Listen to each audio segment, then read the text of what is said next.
سؤال أثابكم الله، ما القول في من يقول لا يكفر المعين؟ ايه مشكلة إذا استوفى الشروط وانتفت الموانع. الله بشمو ثواب بخشیده باشد.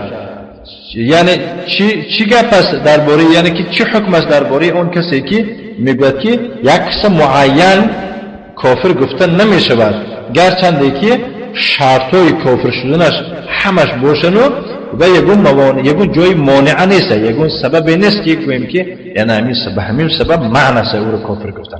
یعنی یک کس نومش میدونه معین، نومش همیخل شروط کفر هستند لیکن موانعش هم یعنی که نیستند. شروط شرطهای کافر شدنش وجود دارد، موانع ها نیست شده هستند. اینا یعنی که مثال گیرم میگویند که کافرش هم نگوید به هر حال. فهمیدید؟ یک کس هم چیزای کفر در او دیده میشود با دیگران میگویند به هم ترم چی کافرش نگوید. زنی که عکس کافر گفتن اگر کافر باشه عموم گفتن ممکن است، عموم، اما مخصوصا گفتن گپ در این باره. الجواب من صدر منه الكفر قولا او فعلا او اعتقادا او شكا فانه يحكم بكفره. کسی که از وی صادر شده باشد کفر، خواه باید به زبون گفته باشد، خواه کرده باشد، خواه اعتقاد کرده باشد، خواه شک کرده باشد، برو کافر بودنش به حکم کرده میشه. اما ما فی قلبه، اما در قلب و چی بود؟ هذا لا يعلم، قلبش هیچ که نمیدوند الا الله، مگر الله.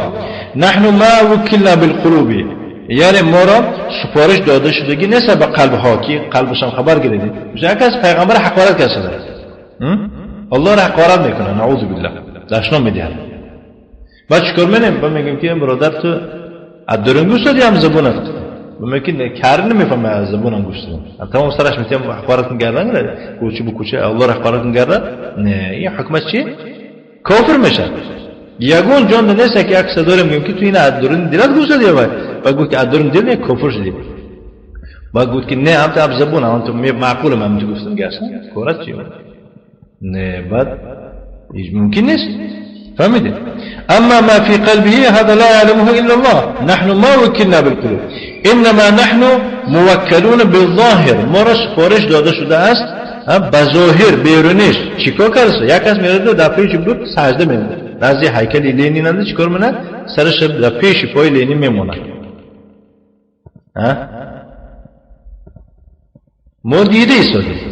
با مرویم چیکار میکنیم؟ بعد از که از سجده میخیزد با میگم چیکار کردی؟ که سجده کردن. میبینید چیه؟ سجده. خب با چی؟ این ادرین دل کردن خیلی. میگه نه هم تو بیرونه. پرسی نمیشه. فمن اظهر الكفر حكمنا عليه بالكفر. کسی که کفر اظهار کند ما به او حکم کفر قرار میدیم. و عاملناه معامله الكافر. با او چه خیلی معامله میکنیم؟ چه خیلی که به کافر معامله کرده میشه.